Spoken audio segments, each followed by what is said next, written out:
Un enfant de Dieu marche toujours avec la révélation des choses de Dieu. La Bible dit de prends garde à toi-même lorsque tu viens dans la maison du Seigneur. Tu vas venir pour écouter et non pour commettre des erreurs, bien-aimés des insensibles.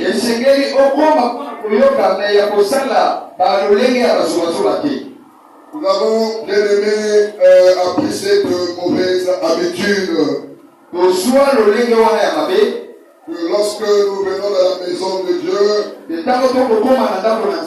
on vient qu'avec la bouche et la tête et les pieds, le ventre et les mains. Mais compte tenu pour un cahier ou un bic ou encore la Bible, c'est vraiment difficile. Ça devait être difficile pour Jean de l'île de Patmos lorsque le Seigneur lui avait dit d'écrire tout ce que les bien-aimés devaient voir et ainsi entendre dans l'île de Patmos.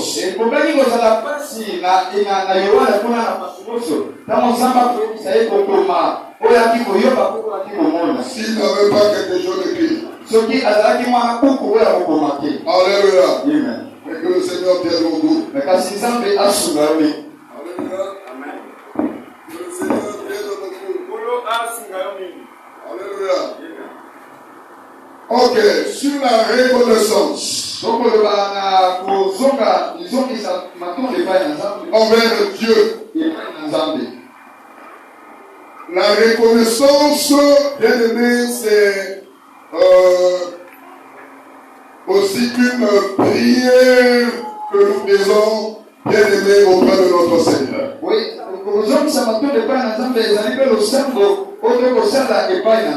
Alléluia. Amen. Une prière que nous faisons auprès de notre Dieu. Et cette prière est tellement efficace que le diable ne peut pas arrêter ça. Et par contre, il y a des prières, il y a des choses que le diable a la capacité de retenir ça. Mais compte tenu de la reconnaissance, et ça c'est même le souhait de notre Seigneur. Alléluia. Amen. Ici c'est le roi David qui est en train de dire dans Puissance 3. Alléluia. Amen. Il dit ceci.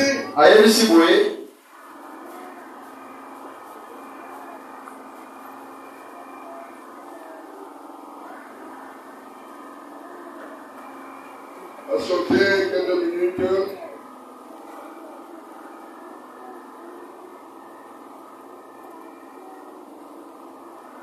La Bible dit dans Puissance 103.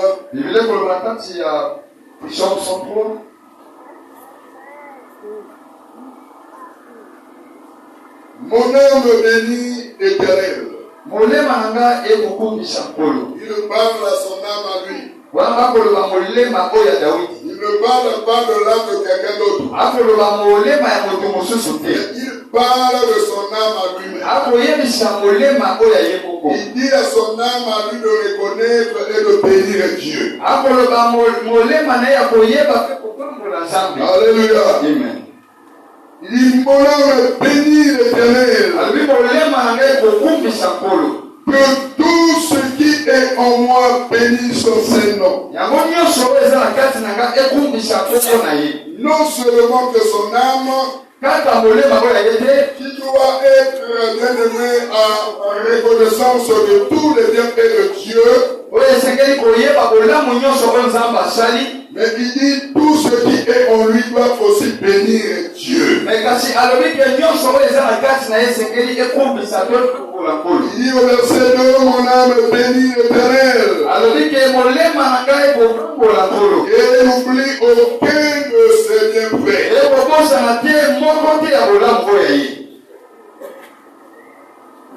C'est là où est le sens même bien aimé de la reconnaissance. Mon âme bénit l'Éternel et oublie aucun de ses bienfaits. L'homme qui peut bien aimer bénir Dieu est le Seigneur lui a fait, c'est quelqu'un bien-aimé de le Seigneur qui a d'abord la connaissance de ce Dieu-là. Lorsque vous avez la connaissance de notre Dieu,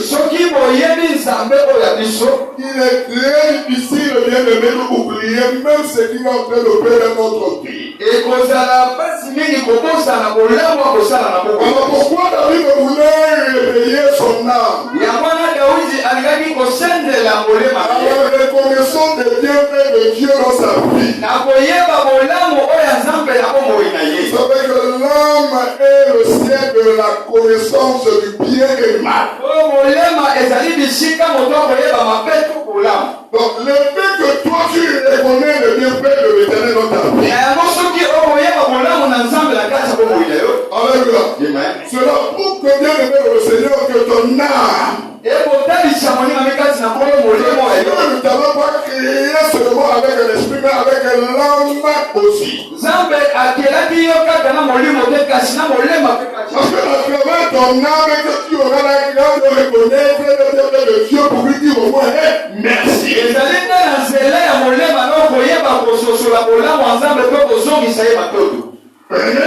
Connaître le bienfait de Dieu, c'est de partie dans les souhaits de notre Seigneur. Alléluia. Je me rappelle de l'histoire bien-aimée de Dieu.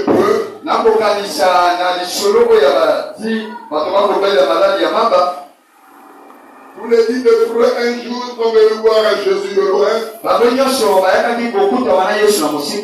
pour lui demander que Seigneur guéris-nous. Et Jésus leur a dit que non, allez voir le sacrificateur.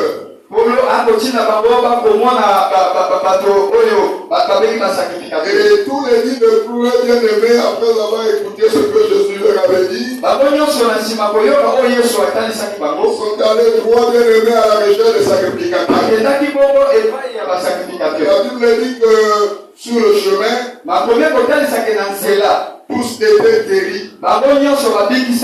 Il a dit que le petit est venu bien-aimé pour lui dire merci. Jésus a posé la question bien-aimé à ce lépreux. Le lépreux qui était guéri là. Vous étiez 10. Quand vous êtes venu auprès de moi pour que je vous guérisse. Alors, où sont-ils les nôtres? Alléluia. Cela montre que bien aimé que la reconnaissance est le souhait de notre Père. Dieu veut que lorsqu'il fait quelqu'un du bien, que la personne reconnaît en lui les bienfaits qu'il vient de lui.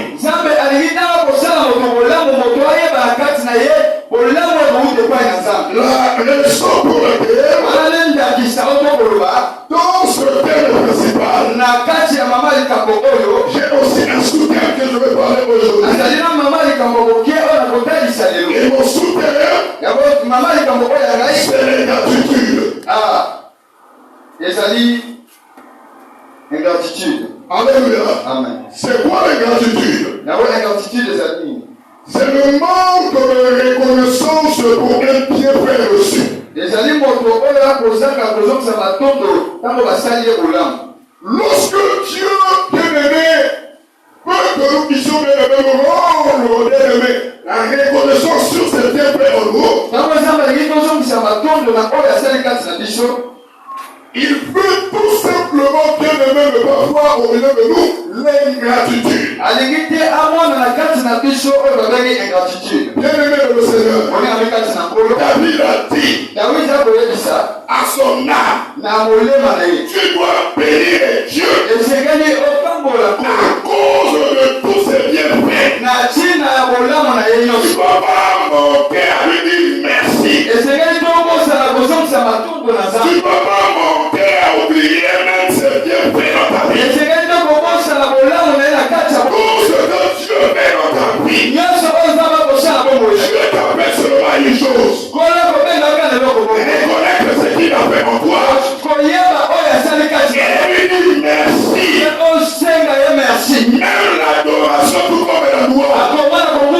Je peux partir dans la reconnaissance.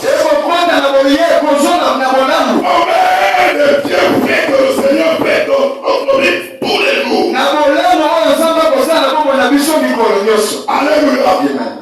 Même la louange et l'adoration.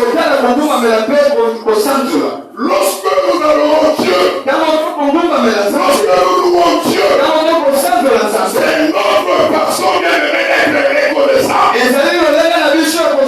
Pour lui dire au moins merci. À travers l'adoration, tout comme la louange. Il dit que c'est dans l'adoration et la louange. Il ne s'appelle pas sa gloire avec un autre. L'adoration appartient à Dieu. Lorsque le chrétien, il reconnaît la grâce de Dieu dans sa vie, bien-aimé dans le Seigneur, c'est l'homme qui a en train de faire la volonté de Dieu. Bien-aimé, la reconnaissance et le souhait de notre Père. Et c'est notre devoir à nous. Tous les jours de notre vie. Alléluia. Amen. Lorsque David dit et n'oublie aucun de ses bienfaits. Bien-aimé dans le Seigneur. L'ingratitude de ne pas dire au moins merci à Dieu. Lorsque le Seigneur te fait du bien, ça ferme beaucoup de portes. Dans la vie des enfants de Dieu. L'ingratitude ne te donne pas assez. Dieu ne m'aide à progresser encore. Progresser encore. D'aller encore plus loin. Donc, bien aimé, la relation de l'homme entre Dieu. Alléluia. Mais si tu veux aller loin dans la vie, nous sommes condamnés, bien-aimés, à ne pas être bien-aimés ingrats. On doit reconnaître, bien-aimés, ce que le Seigneur fait.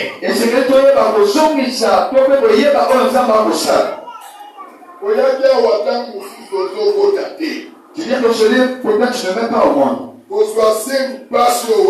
Pour concevoir ces moments difficiles pour toi. Même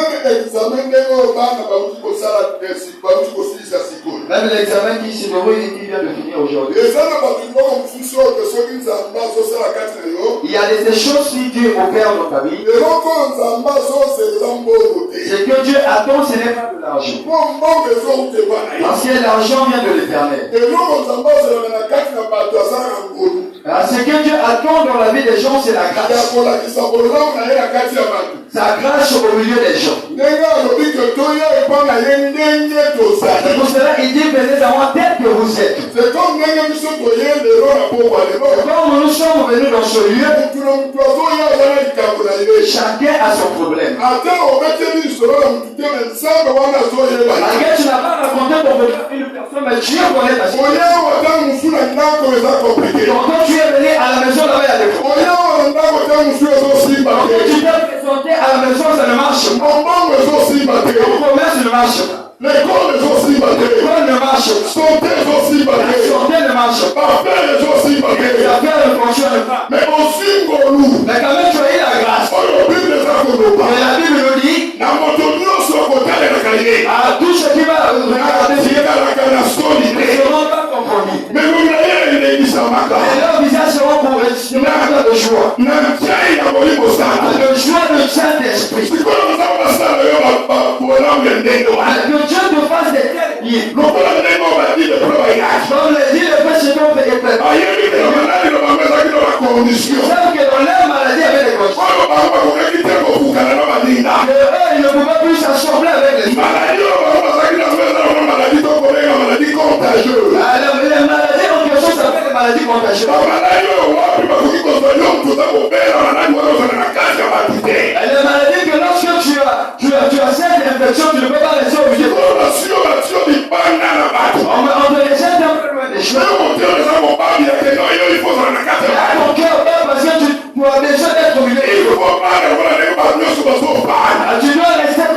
Mais tu as eu cette grâce.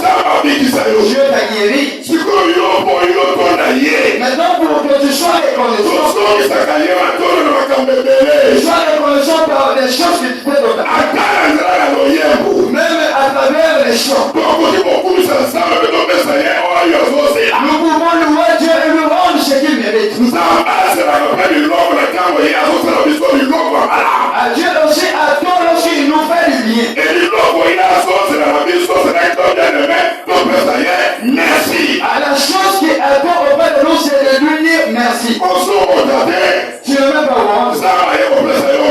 Dieu te fait une grâce. Je commence à emporter les autres. Anne ne mettait pas au monde. Alors qu'il passe chez mon ami.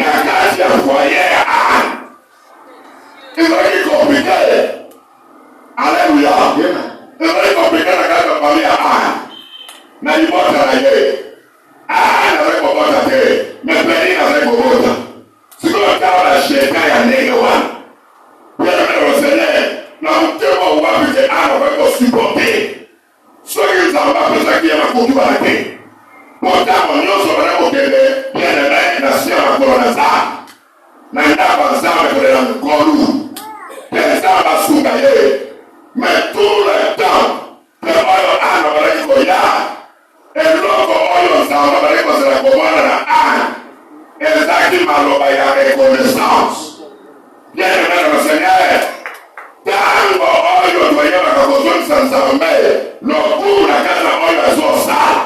Et son père s'est dit sous ma tigiti pour y encore un peu de salaire. Il y a vraiment une ingratitude et quand même on porte et avancement de la vie. Non, on va nous donner sur le corps pour dire, on est au second d'abord pour le général pour payer. Vous connaissez ce autres là. Quand il va servir, il va servir aussi.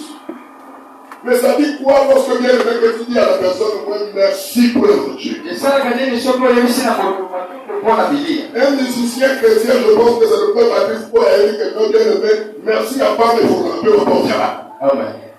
Alléluia. Amen. Mon groupe de Anaïe, qu'on aura bien aimé après, beaucoup de sous dans la prière. Aïe, qu'on a fait ça dans le moine. Et moi, je suis pas loin de ça, on est au bal. Nana, on soyait, à mon stade de la yo. Kamadola. Oh, je suis que en même temps, on est que on s'en va sur les pensées. Il y a nous sommes que par le Bénin de l'autre qu'on vivre, qu'on a qui ça, c'est comme si que bien le mec non s'en va s'arrêter. Nous allons appeler s'arrêter. Nous allons pas s'arrêter. Mais voyez pas la case à mon tour, l'ingratitude et quand on appelle la pause.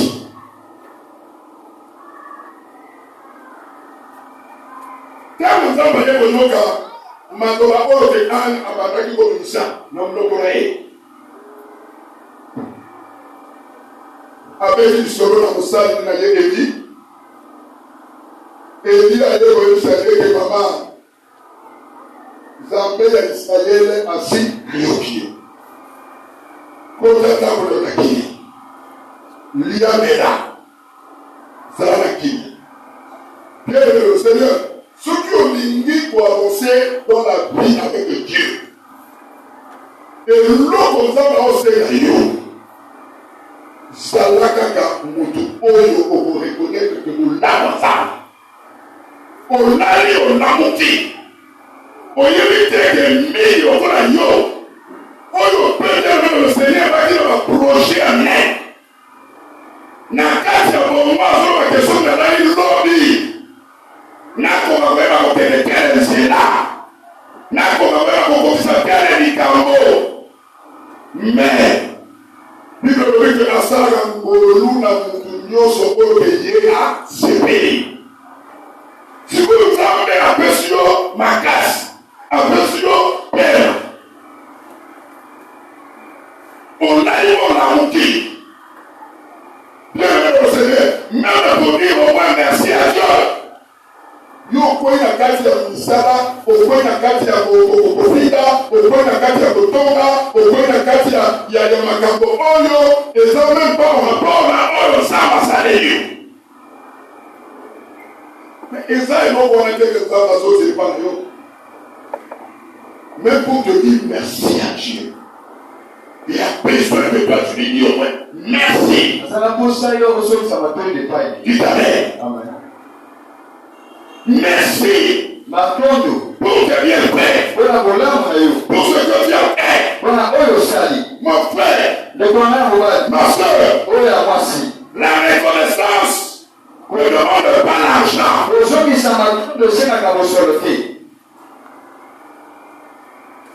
Mais ça demande seulement que toi tu reconnais les remerciements que le Seigneur a fait en toi.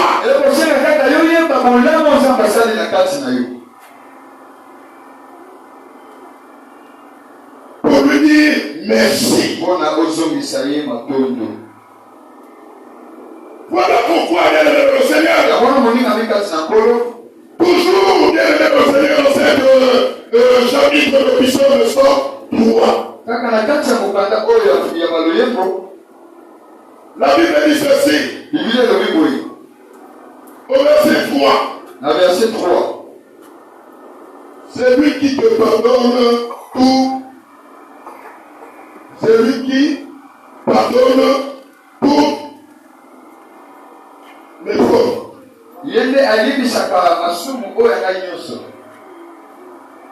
Et guérit tout. Mais maladie. Donc, tu es en train de reconnaître que Dieu est le Dieu. Et il parle à son âme. À cause de ce que je reconnais là, tu ne vas pas oublier. Je peux dire à Dieu merci. Il t'a donné à manger. Il t'a donné un mari. Il t'a donné une femme. Il t'a donné des enfants. Il t'a donné le travail. Il t'a donné du bien. Au moment où beaucoup comme toi sont malades. Bien-aimé, votre mot, mais le Seigneur est toujours en vie. Pourquoi pas reconnaître cela? Un homme a dit, c'est toujours la vie. Je lève les yeux vers la montagne. Tout me viendra. Le secours me vient dans le nom de l'Éternel. Il avait les cieux et la terre. Lorsque l'âme reconnaît le bienfait, ça donne la joie dans le cœur de Dieu. Et lorsque le cœur de Dieu est dans la joie, ça pousse à Dieu de prendre des décisions. Faire le Seigneur dans ta vie. De continuer à faire encore dans ta vie. Voilà pourquoi elle est le Seigneur. Nous avons dans ce monde le type déjà. Le type déjà. Comme déjà, vous parfois, ils pensent que notre Dieu n'est pas avec lui. Les gens qui ne pensent pas que notre Dieu peut aussi écouter sa prière. Il vit comme si que non, Dieu est loin de lui. Mais par contre, il y a d'autres personnes. Bien aimé le Seigneur. Il donne le réveil, il dit que notre Dieu est avec lui. Il sait que lorsqu'il élève la voix, Dieu écoute sa prière. Voilà pourquoi, bien aimé le Seigneur, les gens qui vivent comme si que Dieu n'est pas avec lui sont les gens qui n'arrivent pas à reconnaître la bonté de Dieu dans leur vie. Et les gens comme ça, bien aimé, c'est difficile pour eux de dire merci à l'éternel de Dieu de leur vie. Et nous avons des gens de chrétiens là aussi dans nos églises. Amen. Les jours de chrétiens là dans notre église. Alléluia. La Bible dit que vous me servirez. Vous me servirez. D'abord servir les dieux. Servir. Ça fait partie aussi. Dans la reconnaissance. Des choses que le Seigneur est en train de faire dans ta vie. Et lorsque le Seigneur est des choses dans ta vie. Tu es appelé pour servir Dieu. Soit dans le service de protocole. Dans la louange. Ou encore à l'interprétation. Ou encore à l'évangélisation. Mais vois un peu nos attitudes face à nos services vis-à-vis du Seigneur. La Bible dit quand tu sais faire quelque chose, et donc tu ne le fais pas. Et tu commets un péché. Mais tu commets un péché pourquoi? Donc tu ne peux pas reconnaître les bienfaits que Dieu a fait dans ta vie. Je t'ai appelé à servir. Oh, la Bible dit, celui qui se loigne de son travail, elle l'a mis de celui qui détruit. Nous savons que celui qui détruit, qui ne va pas voir l'œuvre avancer, c'est l'ennemi de diable. Lorsque toi qui es appelé à servir Dieu, tu fais la même chose. Au lieu de faire pousser l'œuvre de Dieu, parce que tu es appelé à l'évangélisation, je t'appelle au suivi des âmes, je t'appelle à servir, soit qu'on servir le protocole, soit qu'on servir le loi, mais toi avec tes attitudes, tu fais le travail de Dieu. Oye tango nyonso oyo biso même na kati ya mosala na Nzambe soki tokosala ngo na mwa ba inquiétude tozosala ngo malgré c'est-à-dire na kati ya kosala mpo baloba na yo te na kati ya kosala mpo balakisa yo mosapi te. Voilà que on ça malgré ce que la salité va au loup, ce que la salité va au dégatango, ce que la salité, n'attends na eba kansa et l'autre est bosso, pour ça qu'on m'attend là, na ça qu'il faut que Moussa Nzambe paie notre Père spirituel à positionner toujours à travail. ezaki soin ya motema na nga mikolo nyonso eloko wana ekoli kati na ngai que même ata pasteur nazali nakonangola mpe bafu nakonangola mpe kiti nakokonga mpe église nakosala mpe évangélisation nakoki mpe kosala nyonso oyo ke nyonso osala etango nazosala bo je me fais de tout mon cœur. Et je suis à l'aise dans le travail que je fais là. Parce que je sais que en faisant cela, la volonté et sa reconnaissance ne sont pas ensemble. Ce qui est le nom à la communion. Nous avons le cigare nous avons la soirée. Nous avons la koufaka. Nous avons la mais ça, on va tant que soit on a cassé la journée à souvenir. Alors l'idée, voilà ce que ça est sous la bombe. Et à ce qui s'y aille. Tiro de l'eau, mon frère, c'est un grand péché à temps où nous devons reconnaître que vous l'avez arrêté. Voilà pourquoi les sons nous sommes condamnés du jour au jour. Il y a coïé la colère, la copée, ça nous appelle ma tôle.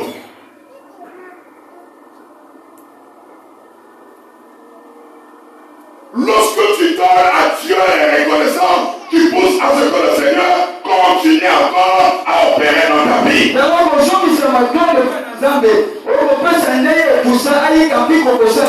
Mais si tu mets que les bienfaits de Dieu s'arrêtent dans ta vie, Et quand tu ne reconnais plus bien, dis merci à Dieu.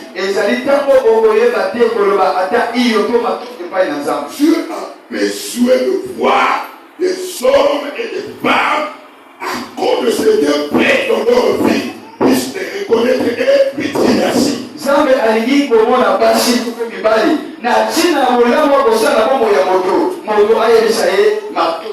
Alléluia.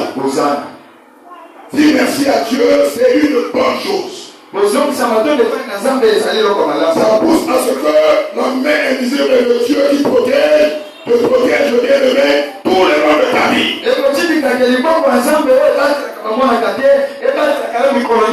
Voilà pourquoi la Bible dit au puissant chapitre 1. Plutôt chapitre 1. À partir du verset 10 jusqu'à la fin. La Bible dit bien le Seigneur, celui qui écoute le Seigneur, il reposera avec assurance. Il doit protéger son cœur au mal. Et quelqu'un qui se repose au Père, c'est quelqu'un qui est sous la protection de Dieu. Écoutez la protection de Dieu. C'est parce que toi, en toi, tu reconnais le bien de Dieu. Lorsque tu reconnais ce que le Seigneur fait de faire, ça donne encore la joie à Dieu de continuer à faire notre vie. Voilà pourquoi David pouvait dire, quand je marche dans la vallée de l'ombre de la mort, je ne crains aucun mal, car ta houlette et ton bâton me rassurent. Alléluia. Avant qu'il arrive de me dire que notre houlette et ton bâton me rassurent, il a dit car tu es avec moi. Il reconnaît que non, Dieu est avec lui. Celui qui a l'habitude de dire à Dieu merci, il est en train de faire avancer. Dieu est à côté de lui. La reconnaissance est comme un aimant qui attire le bienfait. Lorsque le bien que tu es reconnaissant, tu es comme l'aimant. À chaque fois que tu dis merci à un bienfait, ça va encore tirer quelque chose de bien pour toi. À chaque fois que tu es en train de dire merci, tu es comme l'aimant. Et ça attire encore un bienfait. Voilà pourquoi il y a des chrétiens aujourd'hui qui pensent que nous amener à programme à Togo et à Sosa de Kataba. Non, nous avons amené à Togo. Mais à ça, on a amené notre côté. À ça, on a amené notre. Mais à ça, on a gardé ma colle au wapi. Pas à poser au monaï. Au ceux qui ont son commun à ça, c'est là qu'il y a les commissions à Kamunos dans mon salaire. Au sein de la aimant, au ceux qui viennent lever, au sein de l'obésité, le merci, au moins que pousser ça dans sous la case. Pour ceux qui ont aussi des bons courants, au thé à moi-même, on m'a donné à Béni, il y a un peu de quoi tirer. Au moment où il y a la vibration, il y a un peu de ça que il y a un peu de ça que s'attacher. Voilà pourquoi pour être enfant de Dieu, il ne peut pas être à la recherche de bénédiction. Si tu veux appeler la bénédiction de Dieu dans ta vie, sois seulement reconnaissant. Sois seulement reconnaissant. Arrêtez de faire le Dieu dans ta vie. Amen. Tu peux appeler la gloire de Dieu dans ta vie. Et la Bible dit seulement Dieu merci. Pour ce que le Seigneur est en train de faire dans ta vie. Il faut toujours dire merci à Dieu. Le merci que tu es en train de dire là.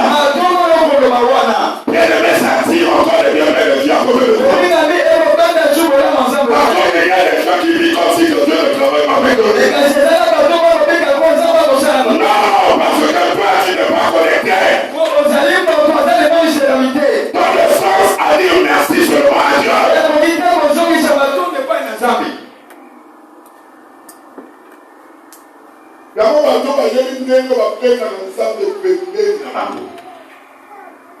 eloko bato bayebaka kopesa merci bakita. Yango dans la vie, nzambe azobenga biso bien-aimé tozala ingratté. nakosukisa mpona lelo kotoyi. nzambe azoluka mutu oyo akoki koyeba kotongela ye eglise. Manselokola David akomaki deja roi. Et Bible ezoloba ke nzambe na vision na ye akoki ke no David malgré kaza mokoni mais kopesemela na ye te ke poke ye atongela donc aye kopesa quand même bien aimé lisolo na David. alobi na David ke nazoluka mutu nani yango kopenza ke ye batongela nga ema me mutu wana ekozala yo te me nga naponi moko na kati ya bana na yo. epieleme le Seigneur tala ndenge David abandaki koyeba komonisa oyo eza reni ya mwana na ye oyo azali koremplace Salomo. Bible elobi ke David na kati na bapuswi na ye azwi bapuswi na ye na kati ya bozwi oyo nzambe apambola ye. alors ayebisi nzambe oyo nga nazopesa oyo ezaka biloko oyo nde moko moto opesaka na nga lokola opesi ngai nazorekonetre soki lelo nakomi boye ezaka ngulu na yo. yango moto arekonetre lokolamu na nzambe asaka lolendo te. me lelo soki tozomona baebele na kaka mosala oyo ya bonzambe oyo balolendo eza ya kina keye nazobeta lisolo na bandeko tozali na bango na kati eglise. nalobi bamiracle ya nzambe oyo nyonso esalaka na kati ya mokili ya bato. soki bamiracle wana oyo ezosalama ezozongisa nzambe lokumu te ekomi ke paster nde moto akomi na lokumu. bamiracle wana eza ya korevoir moko. parce que même la Bible bazoloba que même Paul oyo un jour likambo esalamaki na nzela na ye na mboka moko ye akendaki lokola malili ezalaki bakoyoka moto na kati ya koyoka moto nzete esika moko ezalaki pembeni na ye ezalaki na nyoka kati ye te nazwi yango po atia bien ebeli polo wana na moto nyoka wana ye koswa ye. etano nyoka wana ye koswa ye bato bamoni ke yo Paul azalaki lokola moto azalaki modi po nyoka oyo soki aswi motu awumelaka te mpe aswaka kini te. me basela ndenge oyo bien le Seigneur ke Paul esekelaki akufa me Paul azokufa te. eloko ekamwisi bango balobi ke banzambe asukomi ya bato baye na mokili oyo ya biso bato lokola bamesanaka na basacrifice na banzambe ya bapaya bazwi bangombe bazwi biloko balobi ke bino imoka basala sacrifice. Paul bien-aimé ye na Silase Bible ezoloba ke bino bazwi bilamba na bangombe eloko le Seigneur bapasoli pour dire que non tozala bato lokola bino lokumu ozoka kokia na biso tozala kola serviteur ya mutu wana oyo esengeli ke bino kopia sacrifice. yango honor nyonso oyo elingi koya na kati ya bato soki mutu aza reconnaissante eza kokepa na ye te tokepa na nzambe. Bible elobi ke l'humilité fait quoi? Possède la gloire. yango tozomona lelo oyo ya moins de miracles qui se fait au milieu des hommes. Et il y a aussi des miracles que Dieu ne peut plus faire. Pourquoi? Parce qu'il y a trop d'électricales au milieu même des enfants de Dieu. Parmi les miracles, il y a des miracles expliqués. Kati ya mikamo ezana oyo alokuta oyo ozomona lelo epesaka nzambe wana epesaka nzambe lokumu te mais ezobimisa mutu lokola nzambe azo esika ya nzambe ezotombola kombo ya mutu me ya Yesu ezotombola te. bazorekonaître identité ya mtu. Bazo reconnaître bazo ndombo la ye. Mais Yesu na ndombo la matanga na eka mke. Lolenda ya batu ya nena wana. Lokumu ya makambo nsauni yako hiyo sana kanda wango. Tana somo nake. Ego songe pa ya yete. Mon frère, il va préférer avoir un ça quand même oh non seulement moi pas capable de faire merci.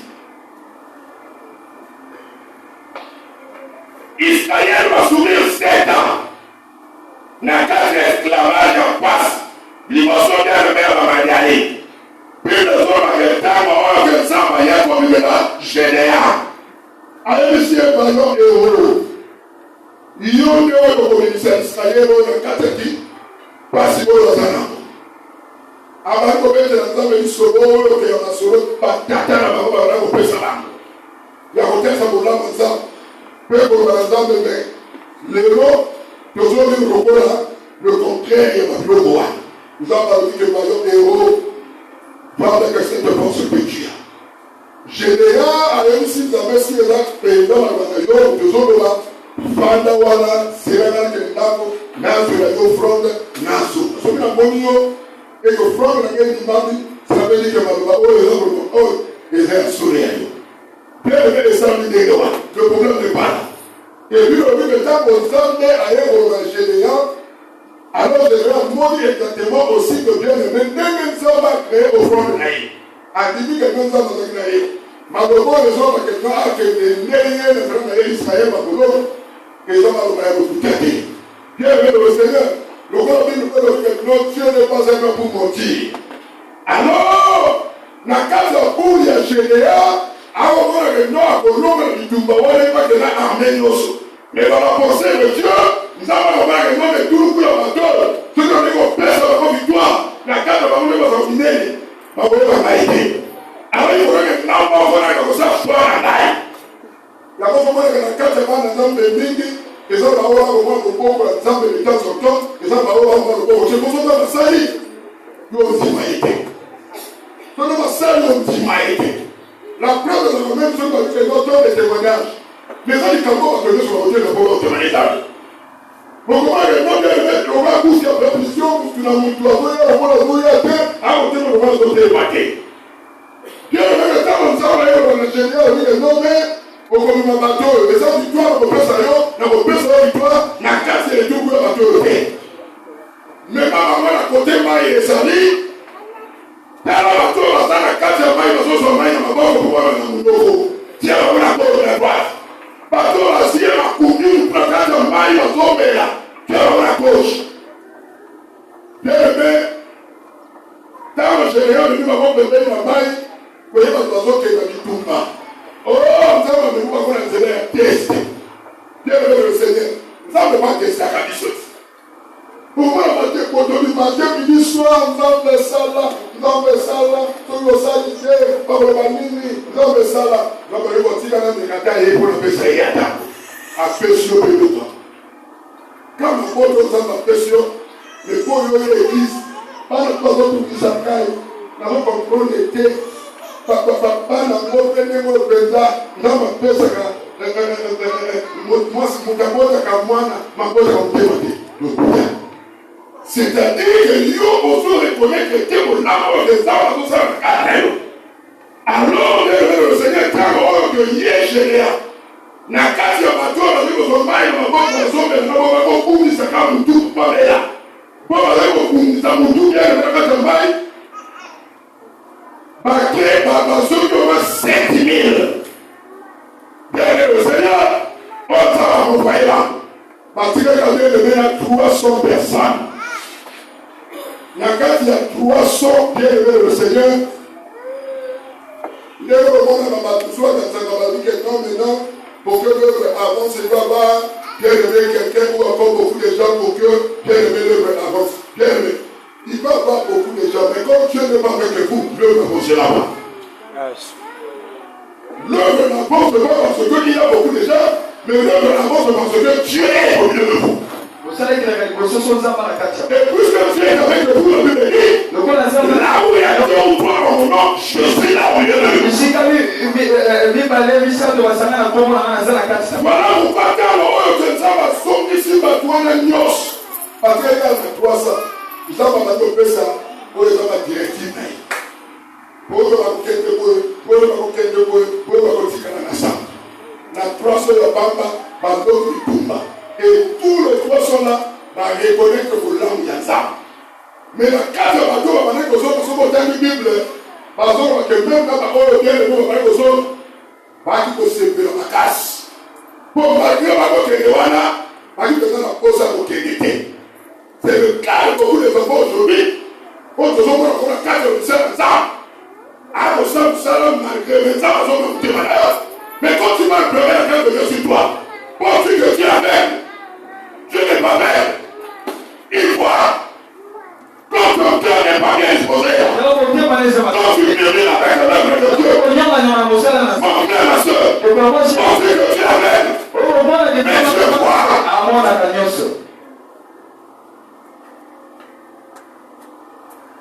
Être reconnaissant à Dieu.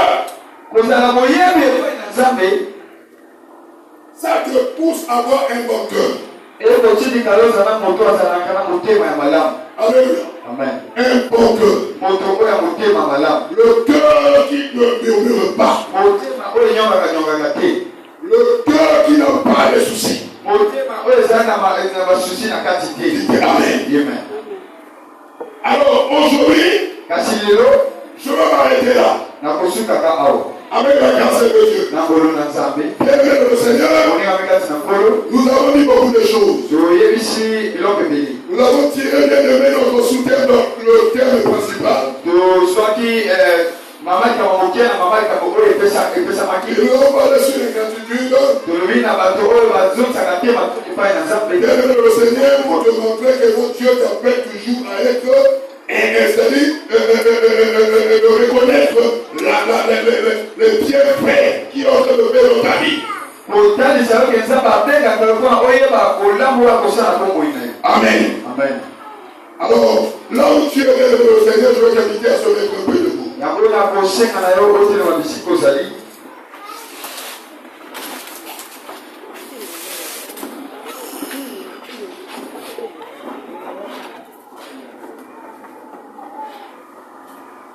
Nous avons dit que pour que tu sois reconnaissant à Dieu,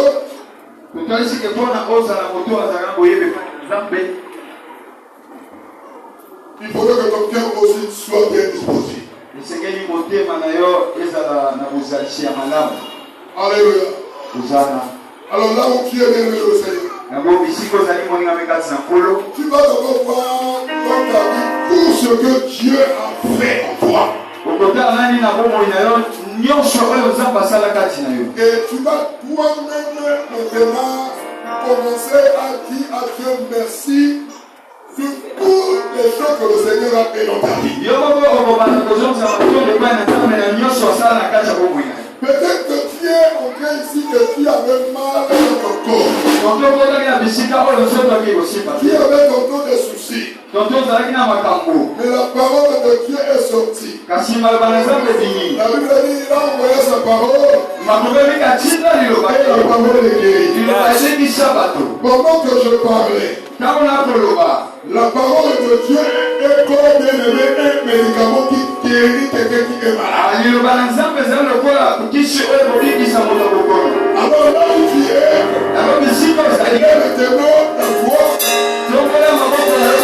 et commencez bien aimé à reconnaître ton Père. Et commencez à dire à Dieu remercie. Au nom de Jésus.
Nous Et le travail de l'homme va s'arrêter.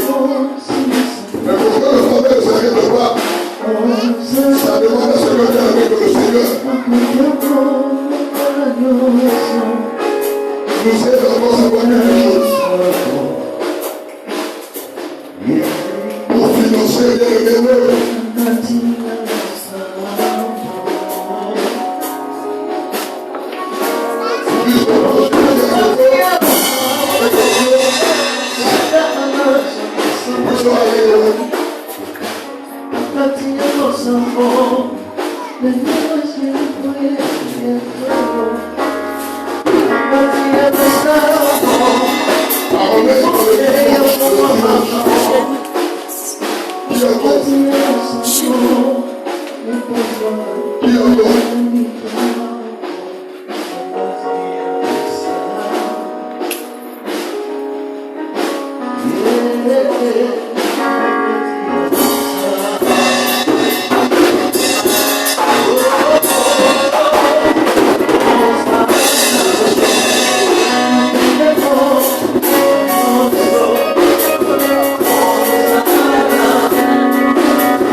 Au comme si nous sommes la 6e année, nous allons conseiller que